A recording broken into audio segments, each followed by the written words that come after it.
स्वागत है आपका। बड़ी खबरें लेकर हाजिर हूं मैं आस्था कौशिक। झांसी दौरे पर सीएम योगी हैं और कोविड कमांड सेंटर का निरीक्षण करने वो पहुंचे।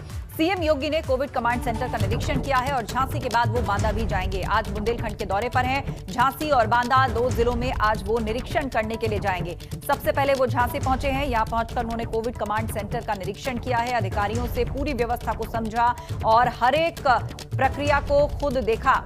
कोविड कमांड सेंटर जहां से सभी लोगों की मदद की जाती है, तमाम हेल्पलाइंस ऑपरेट होती हैं, किसको कहां बेड दिया जाना है, क्या दिक्कत है, दवाई की दिक्कत है या किसी तरह की कोई सलाह या गाइडेंस चाहिए, लोगों के लिए ऑक्सीजन के बंदोबस्त से लेकर आईसीयू बेड, हर किसी के इंतजाम का जिम्मा जो है वो कोविड कमांड सेंटर्स पर है। तो ऐसे में क्या ये ठीक से ऑपरेट कर रहे हैं, ये जांचने के लिए सीएम योगी पहुंचे झांसी और यहां पर उन्होंने अधिकारियों के साथ पूरी व्यवस्था को परखा, जांचा। झांसी के दौरे पर सीएम योगी हैं। कोविड कमांड सेंटर का निरीक्षण करने वो पहुंचे। इसके बाद अस्पतालों में भी जाकर वो निरीक्षण करेंगे। अधिकारियों के साथ बैठक उनकी होगी झांसी के अंदर। पूरे जिले की व्यवस्था पर सवाल जवाब इस दौरान होंगे और फिर वो बांदा के लिए रवाना हो जाएंगे। अलग अलग मंडल में जाकर सीएम योगी इन दिनों जिलों का निरीक्षण कर रहे हैं। कल वो कानपुर और इटावा में थे और आज झांसी और बांदा के दौरे पर हैं।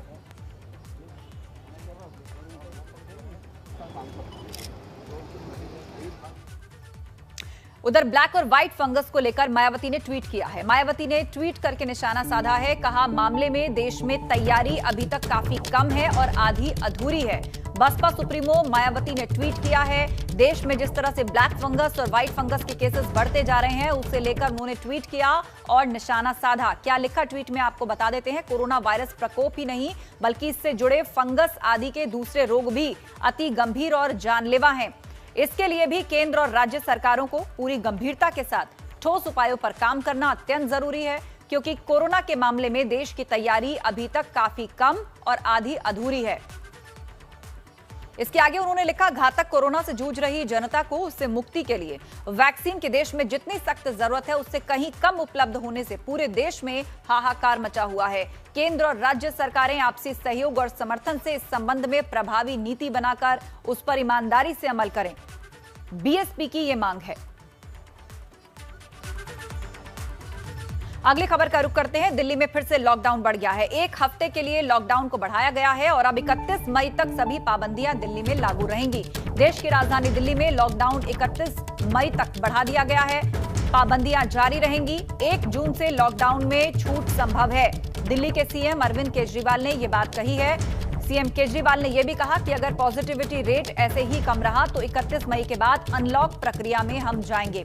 दिल्ली में 5% के आसपास फिलहाल पॉजिटिविटी दर बनी हुई है और इस बीच दिल्ली के सीएम अरविंद केजरीवाल ने कहा है कि 31 मई के बाद कुछ छूटों के साथ धीरे धीरे अनलॉकिंग के लिए हम आगे बढ़ेंगे, लेकिन 31 मई तक फिलहाल लॉकडाउन को बढ़ाया गया है।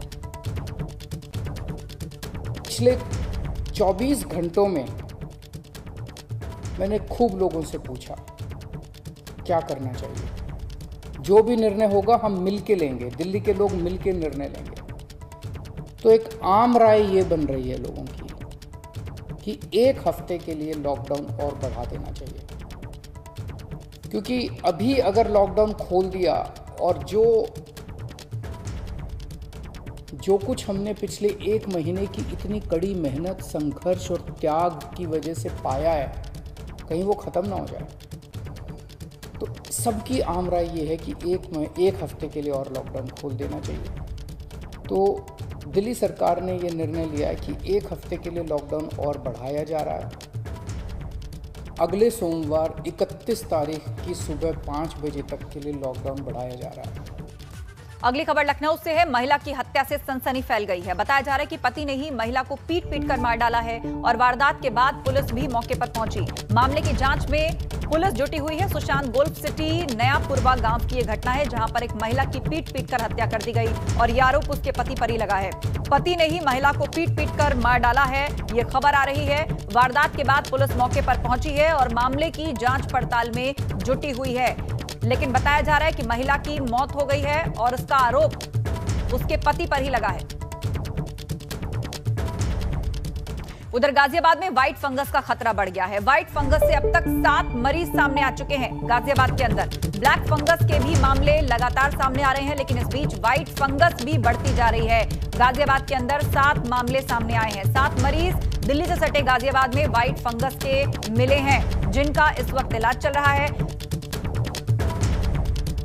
अभी ब्लैक फंगस का डर सताने लगा था, वहीं उसके बाद व्हाइट फंगस ने भी गाजियाबाद में दस्तक दे दी और 7 मरीज निकल कर आए हैं व्हाइट फंगस के। इस समय हम जिस अस्पताल के बाहर हैं, उस अस्पताल में 7 मरीज व्हाइट फंगस के निकल कर आए हैं, जिसके बाद एक चौंकाने वाला आंकड़ा है कि अचानक 7 मरीज व्हाइट फंगस के सामने आए हैं। अभी ब्लैक फंगस गया भी नहीं था। इस अस्पताल में 2 दर्जन से ज़्यादा ब्लैक फंगस के मरीज मौजूद हैं। जो इस हॉस्पिटल के जो डॉक्टर हैं ब्रजपाल त्यागी, उन्होंने हमें रिपोर्ट्स दिखाई हैं और रिपोर्ट दिखाने के बाद पुष्टि की है कि 7 मरीज व्हाइट फंगस के हैं। तो कहीं ना कहीं अगर बात करें प्राइवेट हॉस्पिटल की, तो वहाँ पर जब जाते हैं तो वहाँ पर तस्वीर कुछ और नज़र आती है, और अगर सरकारी आंकड़ों की बात करें तो सरकारी आंकड़ों में वह आंकड़ा 0 नज़र आता है। तो कहीं ना कहीं जिस तरीके से अभी ब्लैक फंगस गया भी नहीं था, व्हाइट फंगस ने भी दस्तक दे दी है, तो लोगों को और ज़्यादा सतर्कता बरतने की ज़रूरत है। गाजियाबाद से एबीपी गंगा के लिए मैं शक्ति सिंह। और अब बात कानपुर की करते हैं। आईआईटी कानपुर में दुनिया का पहला एंटी माइक्रोबियल एयर प्यूरिफायर तैयार किया गया है और दावा ये कि कोरोना और ब्लैक फंगस को मारने में ये एयर प्यूरिफायर पूरी तरह से सक्षम है। संस्थान के इंक्यूबेटर एअर्थ ने आईआईटी मुंबई के वैज्ञानिकों की मदद से इसे तैयार किया है। आईआईटी कानपुर और आईआईटी बॉम्बे में एक नए डिवाइस का डेवलपमेंट हुआ है, जिसको एंटी माइक्रोबियल एयर प्यूरिफायर बोल रहे हैं। ये 3 चीज़ें करता है। पहला, रियल टाइम डीएक्टिवेशन करता है वायरसेस का, बैक्टीरिया का, फंगस का, विच आर अनसीन, जिसको हम देख नहीं सकते हैं। दूसरा, इट इज़ कॉन्टिन्यूस, जिसको हम पूरे टाइम यूज़ कर सकते हैं अपने आसपास। तीसरा, इट इज़ सेफ, जिससे कोई भी एडवर्स इफेक्ट नहीं होता है ह्यूमन बींग्स को। अगली खबर कन्नौज से। संदिग्ध परिस्थितियों में मिला है किसान का शव। खेत में खून से लथपथ, फांसी पर लटका मिला है शव। परिजनों ने हत्या का आरोप लगाकर हंगामा किया। सूचना पर पुलिस मौके पर पहुंची। नाराज परिजनों को समझाने की कोशिश की जा रही है। तालग्राम थाना के खजुरिया नगला गांव की ये घटना है। खेत में खून से लथपथ शव मिला है।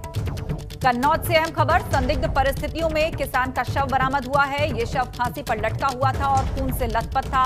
परिजनों ने हत्या का आरोप लगाया है और कहा है कि हत्या करके उसको फांसी पर लटकाया गया और हंगामा किया गया है परिजनों की तरफ से।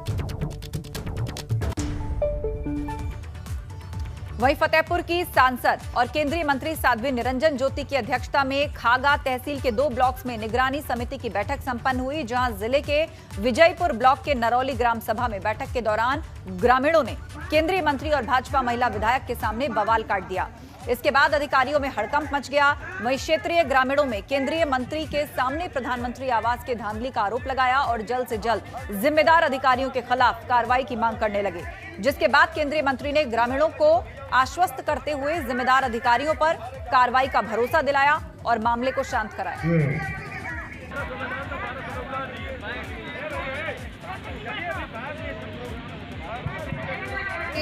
गढ़ा में जो आक्रोश था वो हमारा नहीं था। जिन लोगों ने उनके साथ छल किया था उनका आक्रोश झलक रहा था, और जो सुनता है उसी के सामने जनता सुनाती है। हम लोग सुनने वाले हैं, उनका निदान करने वाले हैं, चाहे विधायक जी हो चाहे हम हो। तो किसके पास जनता जाएगी? बच्चा रोएगा तो माँ से ही ना, और किसी पड़ोसी के सामने थोड़ी रोएगा जाकर। तो हमारी जनता है, हमसे कह रही है, हमें भी सजग कर रही है कि हमें ये काम करना चाहिए। प्रधानमंत्री आवास की वहाँ शिकायत आई है, पहले भी आई थी। मेरे मंत्रालय के सेक्रेटरी साहब आए हुए थे, गया प्रसाद जी, और मैंने गांव वालों से कहा कि हमें सूची दीजिए, जहाँ भी गड़बड़ी हुई है, जिसने भी गड़बड़ किया उनके खिलाफ FIR करवाएंगे और रिकवरी भी करवाएंगे, क्योंकि प्रधानमंत्री आवास मेरे मंत्रालय के अंतर्गत है। पीलीभीत में एबीपी गंगा की खबर का बड़ा असर हुआ है। अब यहां सुधरते दिख रहे हैं स्वास्थ्य सेवाओं के हालात। ENT specialist doctor Anil Mishra ने प्रभारी CMS का चार्ज संभाल लिया है और चार्ज लेते ही मरीजों को बेहतर इलाज दिलाने का वादा किया। जिला अस्पताल में आए मरीज को ब्लैक फंगस के लक्षण मिलने पर एक्शन हुआ है। प्राथमिक इलाज के बाद बेहतर इलाज के लिए लखनऊ रेफर किया गया है। जो भी कोविड पेशेंट आएंगे उनका सही तरीके से उपचार मिले, ये मेरी प्राथमिकता होगी।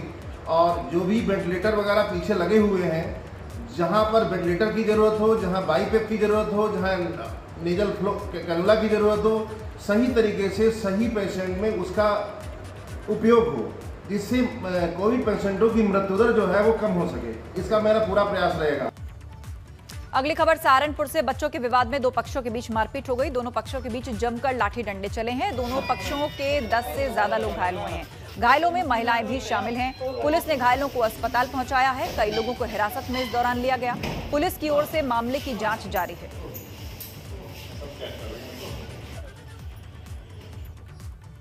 और अब एक बड़ी खबर, आगरा में ब्लैक फंगस का कहर बढ़ता जा रहा है। पिछले 24 घंटे में 10 नए मरीज ब्लैक फंगस के यहां से सामने आए हैं। 10 नए मरीज मिलने से स्वास्थ्य विभाग में हड़कंप मच गया है। ब्लैक फंगस के मरीजों की संख्या अब 17 हो गई है। तो अहम खबर आपको बता दें, पिछले 24 घंटे में 10 नए मरीज आगरा में ब्लैक फंगस के सामने आए हैं। स्वास्थ्य विभाग में इसके बाद हड़कंप मच गया है। नितिन उपाध्याय से इस पर अपडेट लेते हैं। नितिन, अब आगे क्या कदम उठाए जा रहे हैं? 10 नए केस सामने आए हैं और इससे पहले कितने ब्लैक फंगस से जुड़े हुए मामले आगरा में हैं? देखिए बिल्कुल आस्था, देखिए 70 टोटल केसेज हो गए हैं। कल बीती रात तक 7 केसेज से 10 केसेज और आए हैं। और ये आगरा और जो पड़ोसी जिले हैं वहाँ से मिला के टोटल जो डेडिकेटेड वार्ड बनाया गया है एसएन मेडिकल कॉलेज में, तो उनका इलाज चल रहा है, जिसमें 12 जो सीरियस पेशेंट्स हैं, 5 बहुत ज्यादा मोस्ट सीरियस हैं। और ऐसे में कोविड, नॉन कोविड और एक ईएनटी, तो 3 कैटेगरी में डेडिकेटेड जो बेड रखे गए हैं। और चूंकि 44 पहले बेड आरक्षित किए गए थे, लेकिन संख्या जिस तरह से बड़ा एकदम नंबर बड़ा है, इसलिए अब 100 बेड आरक्षित किए जा रहे हैं ब्लैक फंगस के मरीजों के लिए। तो कुल मिला के ये म्यूकोर माइकोसिस जो बीमारी है उसका अपभ्रंश स्वरूप इसको ब्लैक फंगस बोलते हैं। और ऐसे में एसएन मेडिकल कॉलेज के जो प्रिंसिपल है संजय काला, उनका कहना है कि जो तमाम दवाइयां हैं, तमाम जो स्टाफ है, वो सारी चीजें उनके पास व्यवस्थाएं हैं और ये चीजें बढ़ेंगी और इसके लिए तैयारियां होनी चाहिए। वो सारी तैयारियां वो कर बैठे हुए हैं। और ऐसे में और चुनौती के तौर पर आगरा एसएन मेडिकल कॉलेज प्रशासन ब्लैक फंगस को ले रहा है। उनका कहना है कि जो स्टेरॉइड की मात्रा ली गई है कोविड के उपचार में, उससे केसेस बढ़े हैं। डायबिटिक पेशेंट के ज्यादातर मामले ब्लैक फंगस के सामने आ रहे हैं। कुल मिला के बड़ी चुनौती है। कोरोना के बाद ब्लैक फंगस की वजह से कई सारे राज्यों ने इसे महामारी भी घोषित किया है और उसी क्रम में आगरा में अचानक से केसेस बढ़े हैं। जी, जानकारी के लिए शुक्रिया। तो कुल मिलाकर अब 70 मरीज आगरा में हो चुके हैं। 10 नए मरीज 24 घंटे के अंदर ही सामने आए हैं और इससे पहले 17 मरीजों की जान म्यूकोमाइकोसिस यानी कि ब्लैक फंगस से जा चुकी है। सीतापुर से अगली खबर, शादी में हर्ष फायरिंग का वीडियो वायरल हो रहा है। कोर्ट के आदेश के बाद भी शादी पार्टियों में हर्ष फायरिंग नहीं रुक रही। हर्ष फायरिंग से एक युवक घायल हो गया है। इलाज के दौरान जिला अस्पताल में जिसकी मौत हो गई। पुलिस के मुताबिक वीडियो में जिस बंदूक से फायरिंग की गई वो कहां से आई उसकी तलाश की जा रही है। शादी में लोगों ने कोविड-19 गाइडलाइंस की धज्जियां उड़ाई हैं। थाना महोली में बिरमपुर गांव का ये मामला है।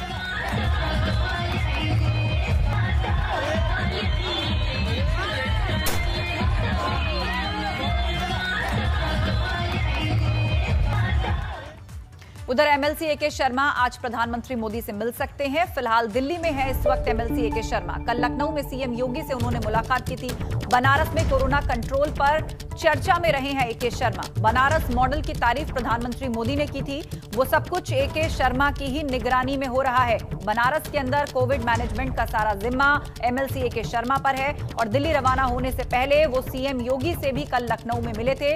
15 मिनट उनकी मुलाकात थी, 1-to-1 मुलाकात थी सीएम योगी से उनकी, और उस दौरान कोई वहां पर मौजूद नहीं था। एकांत में ये मुलाकात हुई और उसके बाद वो दिल्ली आए हैं। फिलहाल दिल्ली में है एके शर्मा। कल लखनऊ में सीएम योगी से वो मिले थे और अब खबर आ रही है कि जल्द ही वो प्रधानमंत्री मोदी से भी मिलने वाले हैं। आज दोपहर या शाम तक पीएम मोदी से वो मिल सकते हैं। दिल्ली में ही मौजूद है इस वक्त एमएलसी एके शर्मा।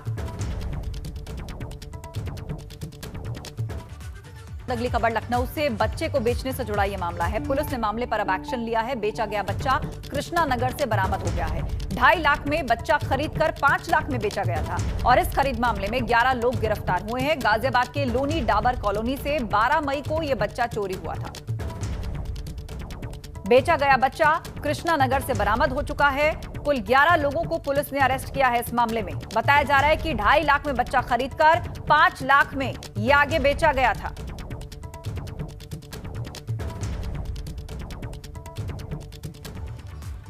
अगली खबर बिजनौर से है। युवक की लाठी डंडों से पीट कर हत्या कर दी गई। घर में घुसकर युवक की हत्या के बाद गांव में उसके शव को घुमाया गया। चुनावी रंजिश में इस वारदात को अंजाम दिया गया। पुलिस ने 3 लोगों के खिलाफ केस दर्ज किया है। फरार आरोपियों की तलाश में पुलिस जुटी हुई है। थाना मंडावली के रामपुर चाटा का यह पूरा मामला है। एक युवक की निर्मम हत्या की गई और उसके बाद उसकी लाश को पूरे गांव में घुमाया गया। डंडों से पीट कर बिजनौर में एक युवक को मौत के घाट उतार दिया गया। इतना ही नहीं, घर में घुसकर इस युवक की हत्या के बाद उसकी लाश को पूरे गांव में घुमाया गया। चुनावी रंजिश में इस वारदात को अंजाम दिया गया है। पुलिस ने 3 लोगों के खिलाफ केस दर्ज कर लिया है।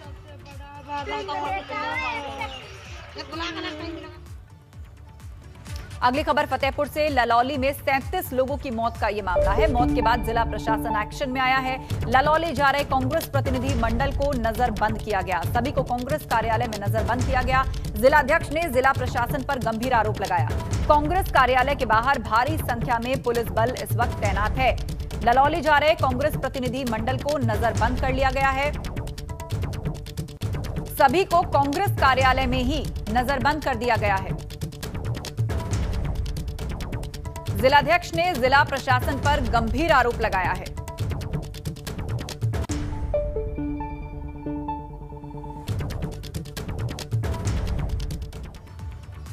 और अब बात झांसी की। झांसी के टहटोली थाना क्षेत्र के झांसी हाईवे पर पुलिस के नाम पर अवैध वसूली करते हुए असामाजिक तत्वों को एक मर्दानी ने धर दबोचा। आरोपी सड़क से गुजरने वाले लोगों से वाहन चेकिंग के नाम पर अवैध वसूली कर रहे थे। उसने इस महिला से भी 10,000 रुपए मांगे। महिला बार बार इन लोगों से आई कार्ड मांगती दिखी। इसके बावजूद महिला ने इस शख्स को पीट दिया। औरतें कितनी नहीं पकड़ी तूने? औरतें कितने जने पकड़ चुके? औरतें कितने नहीं पकड़ी तुमने? ये देखिए किस तरह एक महिला ने फर्जी पुलिस वाले की पिटाई की है। आरोप ये कि इस फर्जी पुलिस वाले ने महिला से 10,000 रुपए मांगे। महिला लगातार आई कार्ड दिखाने को कहती रही, लेकिन ये ना तो आई कार्ड दिखा रहा था, उल्टा 10,000 रुपए मांग रहा था। बाद में महिला ने इस शख्स की पिटाई कर दी। कितनी औरतें पकड़ी तूने? नहीं, कितनी पकड़ी तूने औरतें? औरतें कितनी नहीं पकड़ी तूने? औरतें कितने जने पकड़ चुके? औरतें कितने नहीं पकड़ी तुमने?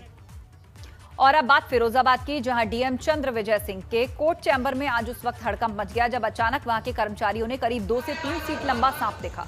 इसे देखकर वहां अफरा तफरी और भगदड़ मच गई। बाद में मौके पर पहुंचे अन्य कर्मचारियों और स्थानीय पुलिस ने उसे मारने के लिए डंडा उठा लिया, लेकिन तब तक वो सांप तेज रफ्तार के साथ वहां से लहराता हुआ निकल गया। तो डीएम के ऑफिस में एक सांप के घुसने से हड़कंप मच गया। इस सांप को भगाने के लिए लोग जतन करते नजर आए, लेकिन उससे पहले ही ये सांप गायब हो गया।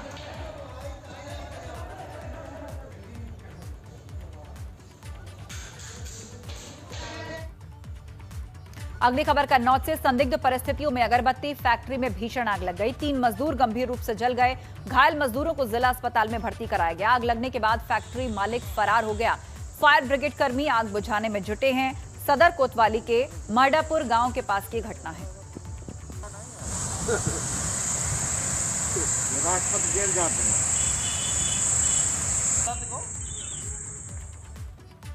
और अब बात फर्रुखाबाद की, जहां शादी समारोह में शामिल होने जा रहे बारातियों की कार की ट्रैक्टर ट्रॉली से जबरदस्त टक्कर हो गई, जिससे कार सवार 2 लोगों की मौके पर मौत हो गई और कार में बैठे बाकी लोग घायल। पुलिस ने मौके पर पहुंचकर घायलों को अस्पताल पहुंचाया, जहां उनका इलाज जारी है।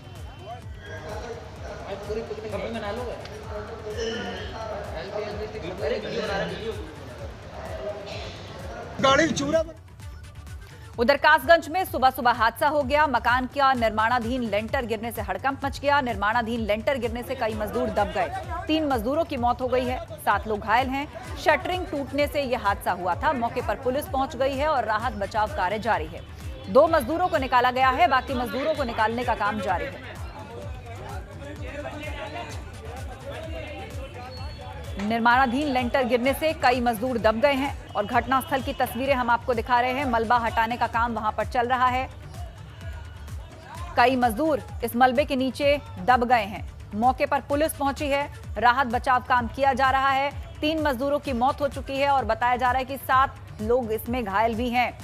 मलबे के नीचे से कुछ मजदूरों को बाहर निकाला गया। घायल अवस्था में उन्हें अस्पताल भर्ती करवाया गया है। शटरिंग टूटने के कारण यह हादसा हुआ है। पुलिस मौके पर पहुंच गई है और राहत बचाव कार्य किया जा रहा है। 2 मजदूरों को मलबे से बाहर निकाला गया और बाकी मजदूरों को निकालने का काम अभी तक जारी है। कासगंज कस्बे में एक निर्माणाधीन इमारत की छत गिर जाने के कारण जो है वहाँ पर पूरा मकान ही ढह गया है और उसमें अभी तक की जानकारी के अनुसार 3 लोग मृत हैं और 7 लोग घायल हैं। बाकी जैसी जानकारी आगे प्राप्त होगी उस हिसाब से आपको अवगत कराया जाएगा और राहत का कार्य चल रहा है। और इसी के साथ इस बुलेटिन में बस इतना ही। आगे की खबरों के लिए आप बने रहिए हमारे साथ। नमस्कार।